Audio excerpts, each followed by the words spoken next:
ದೆವ್ವದ ಕಥೆ ಮುಗ್ದ ನಂತರ ಚೂರ್ ದಿನಕ್ಕೆ ಅಲಿಬಾಬಾ, ಅರೇ ಕಿಟ್ಟಪ್ಪ, ಆ ಭೂತ ಹೇಳಿದ ತರ ಅದ್ರ ಅಕ್ಕ ಕಾವಲ್ ಕಾಯ್ತಾ ಇರುವಂತ ಆ ಬೆಟ್ಟದ್ ಬಗ್ಗೆ ತಿಳ್ಕೊಂಡ್ ಬಾ. ಗುರು, ಆ ದೆವ್ವ ಹೇಳಿದ್ ಮಾತು ಕೇಳಿ ನಾವ್ ಹಣ ಸಂಪಾದನೆ ಮಾಡ್ಬೇಕಾ ಏನು? ನಮ್ಮತ್ರ ಈಗಾಗ್ಲೇ ಸುಮಾರ್ ಹಣ ಇದೆ ಅಲ್ವಾ? ಅಷ್ಟೇ ಅಲ್ದೆ ಆ ಬೆಟ್ಟದ್ ಮೇಲೆ ಹೋಗಿ ಬರೋದು ಸುಮಾರ್ ಕಷ್ಟ ಅಂತ ಹೇಳ್ತಾ ಇದಾರೆ ಎಲ್ರು.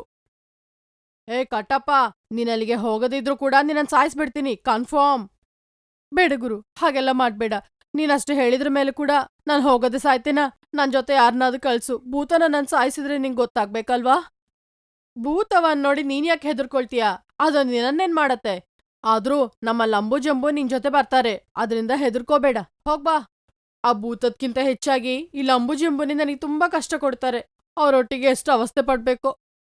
ಮರುದಿನ ಬೆಳಿಗ್ಗೆ ಕಿಟ್ಟಪ್ಪ ಆ ಲಂಬು ಜಂಬು ಸೇರಿ ಆ ದೆವ್ವ ಇರುವಂತ ಆ ಪಾತಾಳದತ್ರ ಹೊರಟ್ರು.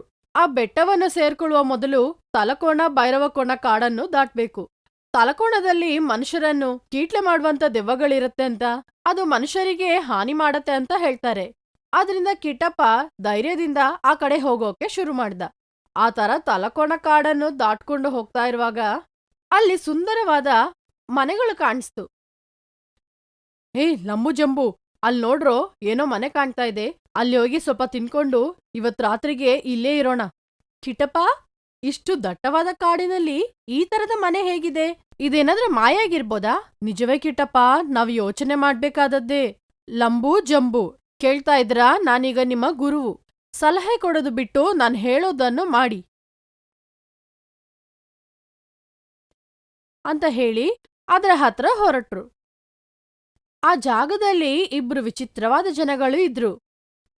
ಬನ್ನಿ ಬನ್ನಿ, ಒಳಗಡೆ ಬನ್ನಿ. ಇಷ್ಟು ದಟ್ಟವಾದ ಕಾಡಿನಲ್ಲಿ ನೀವು ಮನೆ ಹೇಗೆ ಕಟ್ಕೊಂಡಿದ್ದೀರಾ? ನಿಮ್ ಹೆಸರೇನು? ನನ್ನ ಹೆಸರು ಮಕ, ಇವನ ಹೆಸರು ತಿಕ. ನಾವು ಕಾಡಿನ ಪ್ರಜೆಗಳು. ಇಲ್ಲಿಂದ ಹೋಗುವವರಿಗೆ ನಾವು ಆತಿಥ್ಯ ಕೊಡ್ತೀವಿ. ನಿಮಗೆ ಬೇಕಾದದ್ದೆಲ್ಲ ನಾವು ಕೊಡ್ತೀವಿ. ಕೊಡ್ಲಿಕ್ಕಾಗದ್ರೆ ನೀವು ನಮಗೆ ಏನೂ ಕೊಡ್ಬೇಕಾಗಿಲ್ಲ. ಮಕ, ತಿಕ, ಇದೇನ್ ಹೆಸ್ರಪ್ಪ? ತಿಕಮಕ ಆಗ್ತಾ ಇದೆ.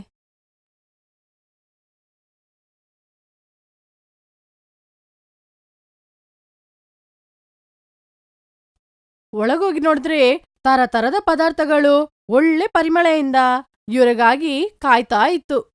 ಆ ಮನೆ ನೋಡಿ, ಆ ಪದಾರ್ಥಗಳನ್ನ ನೋಡಿ ಇವ್ರಿಗೆ ಕಣ್ಣು ಸುತ್ತಿದಾಗ ಆಯ್ತು.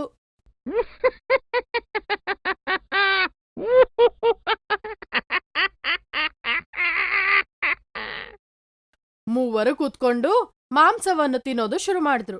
ಕಿಟ್ಟಪ್ಪ ತಿನ್ನೋಕ್ ಹೋಗುವಾಗ ಅವನ ಪ್ಲೇಟ್ನಲ್ಲಿ ಇದ್ದ ಮಾಂಸ ಎಲ್ಲ ಲಂಬು ಜಂಬು ಪ್ಲೇಟ್ನ ಮೇಲೆ ಹಾರೋಯ್ತು.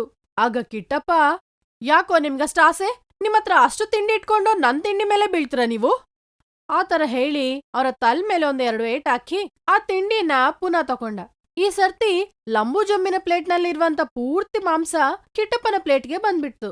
ಆಗ ಲಂಬು ಜಂಬು, ಏನ್ ಕಿಟ್ಟಪ್ಪ, ನಾವ್ ತಕೊಳ್ಳಿಲ್ಲ ಅಂತ ಹೇಳಿದ್ರು ನಮ್ ತಿಂಡಿ ತಕೊಂಡ್ರಿ ನೀವು? ಇದೇನಾದ್ ನ್ಯಾಯವಾ? ಯಾವ ಪದಾರ್ಥ ಹಾಕೊಂಡ್ರು ಈ ತರಾನೇ ಆಗ್ತಾ ಇತ್ತು. ಸ್ವಲ್ಪ ಹೊತ್ತು ಈ ತರ ಎಲ್ಲ ಆದಮೇಲೆ ಕಿಟ್ಟಪ್ಪ, ಅಪ್ಪ ತಿಕಮಕ, ನಮ್ದು ಊಟ ಆಯ್ತಾಗ್ಲಿ, ನಾವ್ ಮಲಗೋಕೆ ಸ್ವಲ್ಪ ಜಾಗ ಕೊಡಿ. ತಿಕಮಕ, ನೀವ್ ಮಲಗೋಕೆ ಎಲ್ಲ ಸಿದ್ಧವಾಗಿದೆ. ಕಿಟ್ಟಪ್ಪ ಆಮೇಲೆ ಹೋಗಿ ಒಂದ್ ಕಡೆ ಮಲ್ಕೊಂಡ್ರು. ಲಂಬು ಜಂಬು ಏನನ್ಕೊಂಡ್ರಂದ್ರೆ, ನಾವ್ ಕೇಳಿದ್ದನ್ನು ಇವ್ರತ್ರ ಇಲ್ಲ ಅಂತ ಅನ್ಸ್ಬೇಕು, ಇವ್ರಿಗೆ 1 ಪೈಸೆ ಕೂಡ ಕಡದ ತರ ಮಾಡ್ಬೇಕು. ಆಗ ಲಂಬು ಜಂಬು, ನಮ್ಗೆ ಮಂಚ ಬೇಡ, ಕಿಂಚ ಬೇಕು. ಕಿಂಚ. ತಿಕಮಕ ಆಗ, ಹಾ ಅದೆಷ್ಟೊತ್ತು, ಈಗ ನೋಡಿ ಅಂತ ಹೇಳಿ ಅವರ ಕೈಯಲ್ಲಿರುವಂತ ಒಂದು ಮಂತ್ರದಂಡನ್ ತೆಗ್ದು ಆಬ್ರಕದಾಬ್ರ ಆಬ್ರಕದಾಬ್ರ ಅಂತ ಹೇಳಿದ್ರು.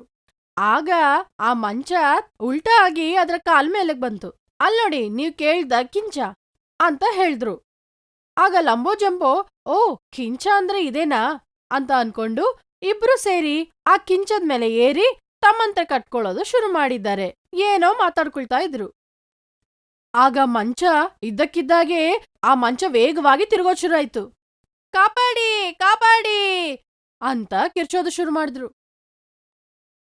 ಆಗ ಕಿಟ್ಟಪ್ಪ, ಈ ತರ ಕಿರ್ಚಿದ್ರೆ ನಾನ್ ಸಾಯಿಸ್ಬಿಡ್ತೀನಿ ಅಂತ ಹೇಳಿದ್ರು. ಕಿಂಚ ಈಗ ಅದರ ಕಾಲಿನ ಜೊತೆ ಇಬ್ರ ತಲ್ ಮೇಲೆ ಹೊಡೆಯೋದು ಶುರು ಮಾಡಿತ್ತು. ಆಗ ಲಂಬೋ ಜಂಬೋ, ಅಪ್ಪ ಅಪ್ಪ, ಇದೇನೋ ಮಾಯವಾಗಿದೆ ಅಂತ ಹೇಳಿ ಹೊರಗೆ ಓಡ್ಬಿಟ್ರು.